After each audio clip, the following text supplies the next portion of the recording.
Hello les amis, je vous retrouve pour cette nouvelle vidéo qui sera relativement courte, qui a pour but d'attirer votre attention sur un article qui va paraître dans quelques instants sur le blog. D'ailleurs, nous sommes sur l'interface du blog et cela porte, vous l'avez deviné, sur le terrible séisme qui s'est produit en Turquie et en Syrie dans la nuit du 5 au 6 février dernier. Vous avez les médias qui en parlent toute la journée, à juste titre, puisqu'il y a un bilan humain et matériel, mais surtout humain, qui est extrêmement lourd et qui n'est pas sans rappeler celui de 1999, au moment où il y a eu un autre terrible séisme d'une magnitude assez similaire.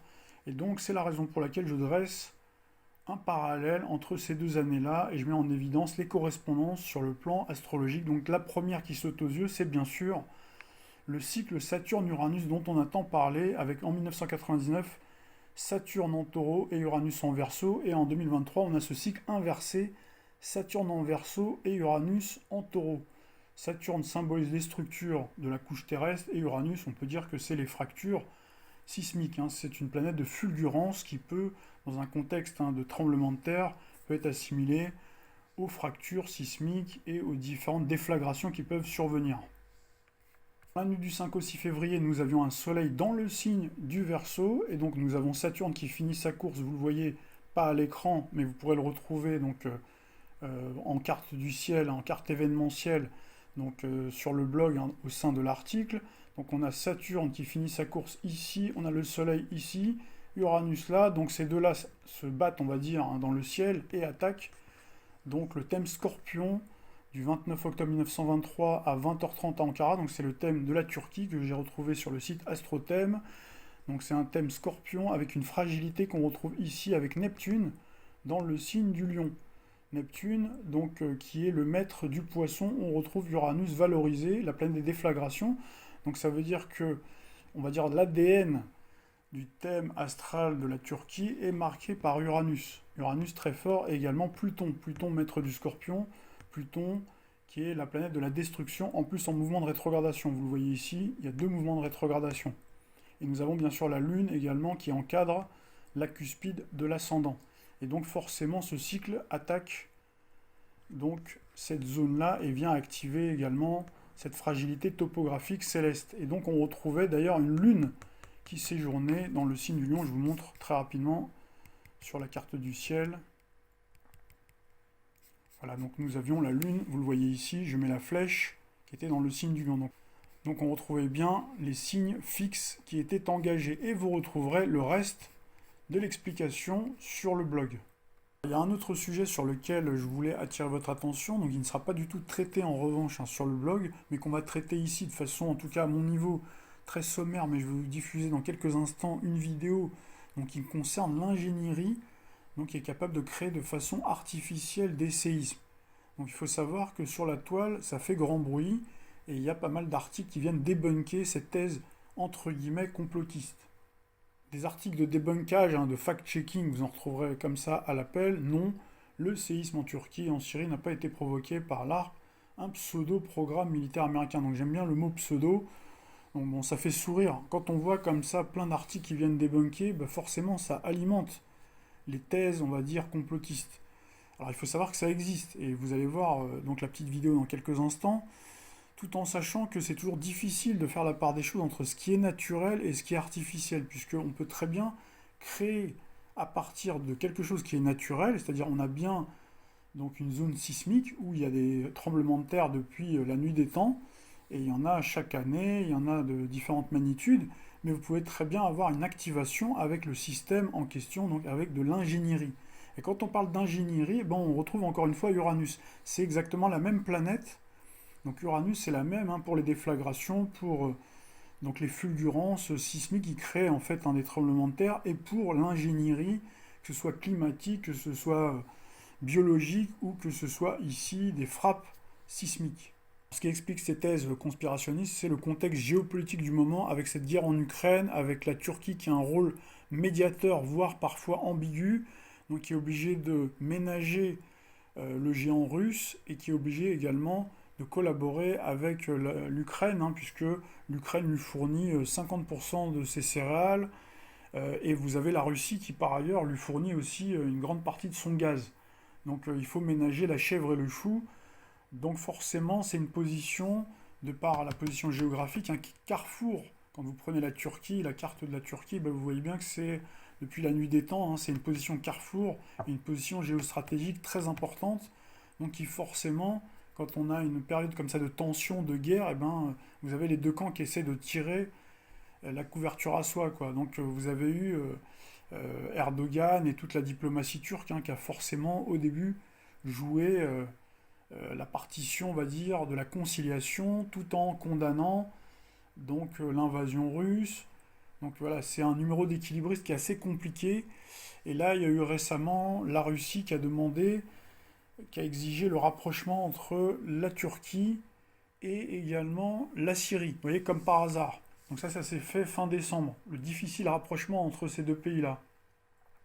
Et donc tout de suite après, vous voyez, au mois de décembre, on retrouve, au mois de février, on retrouve donc justement cet événement donc tragique, cataclysmique. Et donc forcément tout de suite, eh ben, les gens se disent, est-ce que ce ne serait pas de l'ingénierie?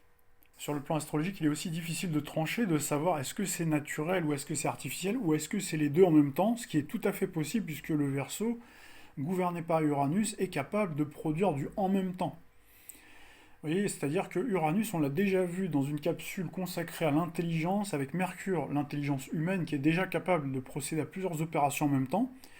On dit d'ailleurs, hein, d'après les spécialistes des neurosciences, hein, ils disent qu'on ne peut pas faire plus de 7 à 9 opérations. Un être humain ne peut pas faire plus de 7 opérations en même temps. Or, l'ingénierie permet de créer plusieurs opérations en même temps. Mais là, vous avez par exemple un ordinateur, vous pouvez faire plusieurs opérations en même temps. Donc imaginez une ingénierie puissante comme par exemple cette ingénierie sismique ou climatique ou autre. Et donc, on retrouve également Uranus.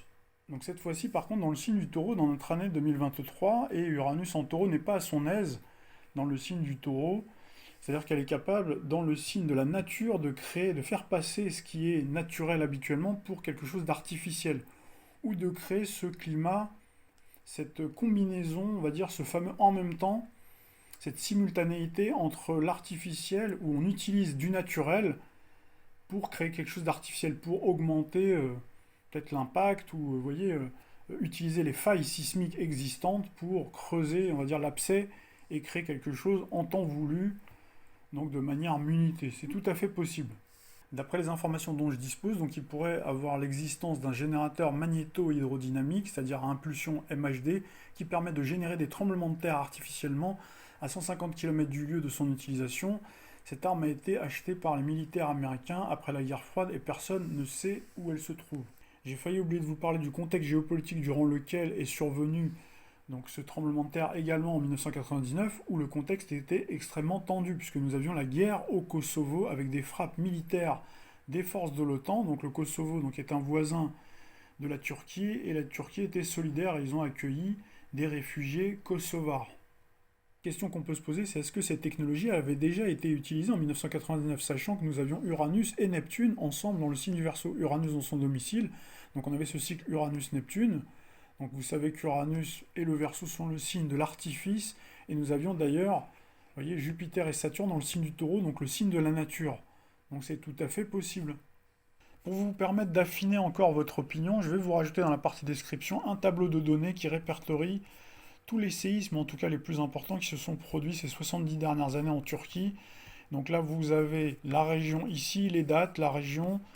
Et également, vous avez la puissance du séisme, hein, la magnitude sur l'échelle de Richter, ici 7,1, ici 7,5 par exemple, le 18 mars 1953, et vous avez en face le nombre de victimes, ici 1070.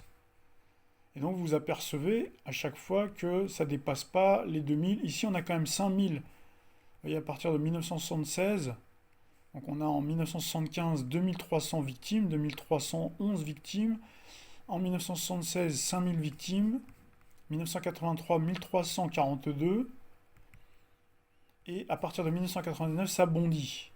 On voit que ça bondit et que c'est multiplié, vous voyez, par 10, avec 17 118 victimes. Certains ont songé à dissiper préventivement la puissance des grands séismes en provoquant plusieurs petits.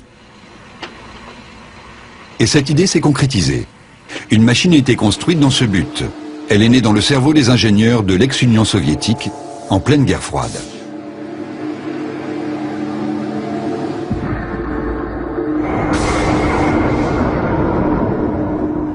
Conçue pour fournir une nouvelle source d'énergie, la machine à tremblement de terre avait la puissance d'un petit réacteur nucléaire. Les sismologues voulurent s'en servir pour mesurer l'épaisseur de la croûte terrestre. Le principe de cette expérience était le suivant. En traversant un puissant champ magnétique, l'échappement d'une tuyère de fusée provoquait des sortes de coups de foudre capables de se propager jusqu'à 50 km de profondeur. Ce qui se produisit alors les étonna beaucoup. La Terre répliqua par des micro-séismes.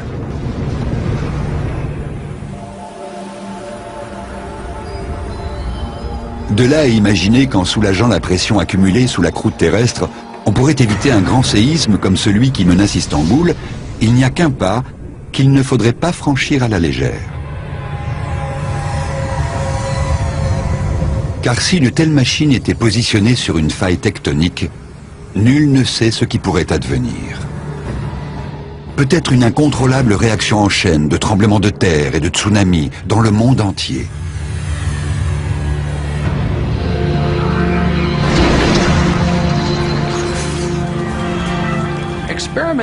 Il est très difficile d'expérimenter sur mère nature, et nous devons être très prudents. On pourrait en fait déclencher un séisme plus important que celui que nous tenterions d'éviter. Des militaires américains ont acheté la machine à tremblement de terre à l'issue de la guerre froide. Où est-elle aujourd'hui? Nul ne le sait.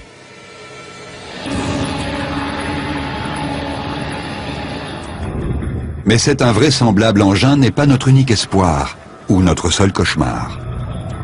Depuis longtemps, les hydrologistes ont observé que des forages très profonds peuvent générer des microséismes quand l'eau pénètre dans les puits.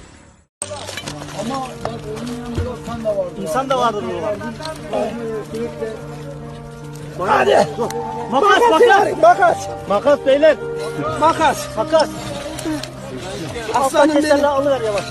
Alıyoruz parmağımızla alıyoruz. Al. Şurayı deşiyor. Dur. Aç abi. Al makasla. Aç abi. Dur. Bekle. Bastırma. Bastırmıyor. Ha, bas. Girdi mi? Girdi. Bas. Bas şuna. Bas. Hemen şeye de dikkat.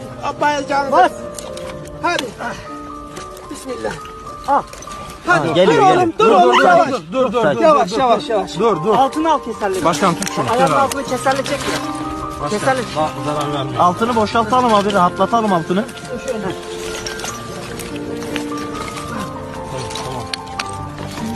Bak ha. Alttan.